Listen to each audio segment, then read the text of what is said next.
4 days. That's how long it took between the FCC naming 9 specific companies and changing the entire approach. Because on July 21st, the FCC released a new proposal, and this one doesn't target companies, it targets capabilities. And if you're flying any drones in these 7 categories, the FCC just classified your equipment as military grade. Hey everyone, Jeff Bickley here with AccuSpray. In the last video, we covered DA 26742, where the FCC named 9 specific companies and proposed banning the import and sale of their products. If you haven't seen that video, I would recommend watching it first because this one picks up right where that left off. But today we're looking at DA 26-758, released on July 21st. Same FCC bureau, same legal authority, but completely different approach. And I think that this one really does deserve your full attention. So let's get into it.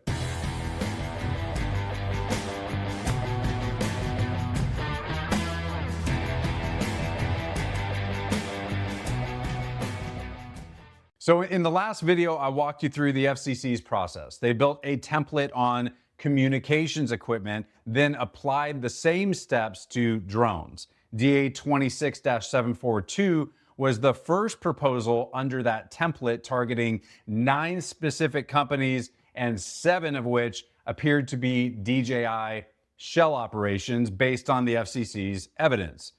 DA 26758 is a parallel proceeding, separate docket number, separate comment period, but this time, instead of naming companies, the FCC is defining 7 categories of what it calls military-grade foreign drones, and is proposing to ban the import and sale of any foreign-produced drone that falls into those categories. So here are the 7. Number 1, any drone weighing 55 pounds or more at takeoff. Number 2, any drone capable of dispensing what the FCC calls economic poison under Part 137. That's crop protection products, herbicides, fungicides, insecticides. If your drone can spray it, you're in that category. Number 3, thermal imaging drones. Number 4, drones with LiDAR sensors. Number 5, docking stations. Number 6, drones designed to integrate defense articles under ITAR. And 7, swarming drones, which the FCC defines to include drone light shows. Now, I want to zoom in on the weight threshold requirement because that's significant.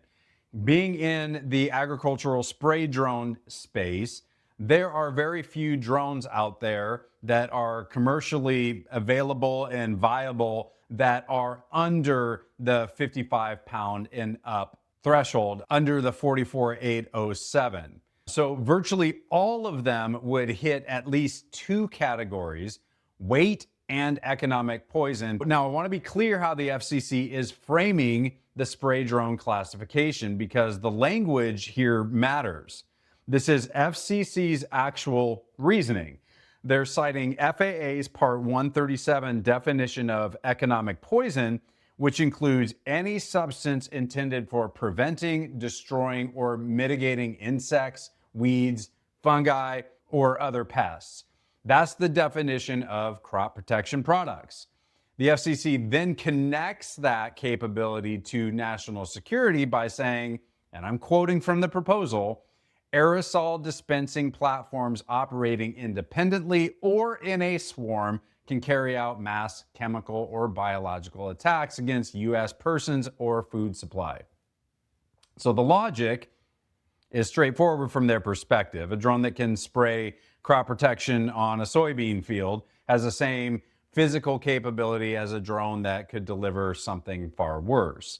The FCC is classifying based on what the equipment can do, not what it's being used for. This falls into the dual use language that they've used previously. Now, here's where this gets even more nuanced, because on the same day the FCC released DA 26-758, they also released a companion action that most people haven't seen yet. DA 26-761 extends the existing exemptions. Let me explain that. So the blue UAS cleared list exemption, which was set to expire on January 1st, 2027, has now been extended to January 1st, 2028. That's good news. The Buy American Standard exemption, same thing, extended to January 1, 2028. And here's the big one. The conditional approval pathway, where individual manufacturers can apply for a case-by-case determination, has been made indefinite. So no expiration date there.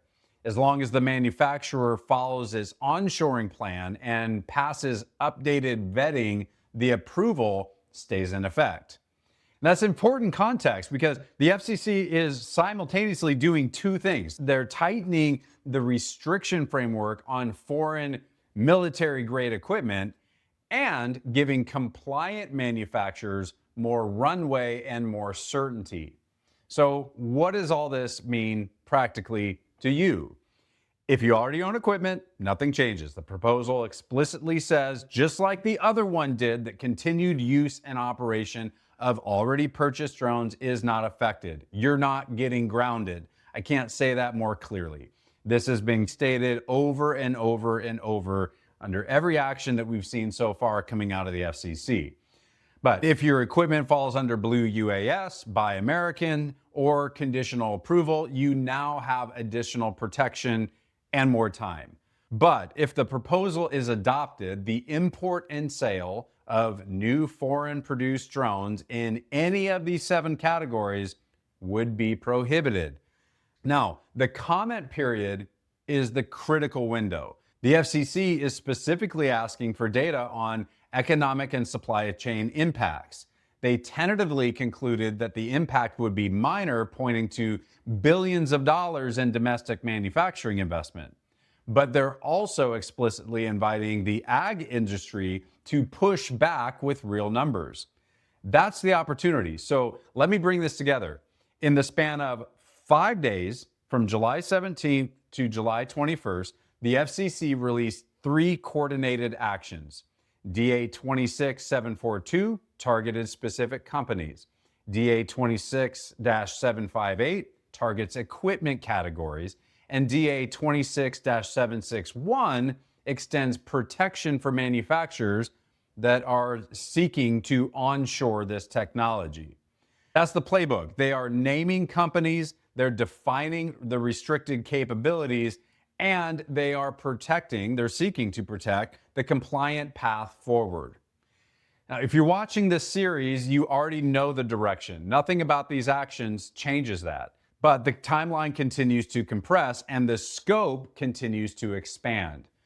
Still, the process is still a process. There's a comment period, there are exemptions, and there's a clear path for manufacturers and operators who are paying attention and planning ahead. Now, I know a lot of you are going to push back on this, and that's fine. But first, don't shoot the messenger. I'm just reporting what's happening and walking you through the actual documents. Second, if you want your voice heard, that's exactly what this comment period is for. Here's how to do it. So you can go to fcc.gov/ECFS. That's the FCC's electronic comment filing system. And you can search for any of these docket numbers. So docket number PS 26-189, that's the docket for this proceeding. You can file your comment right there. You don't need a lawyer. You don't need to write a legal brief. Tell them who you are, what you do, how this would impact your operation, and why your perspective matters. The FCC asks for economic and supply chain data. If you've got it, give it to them. That window closes 30 days after it's published in the Federal Register.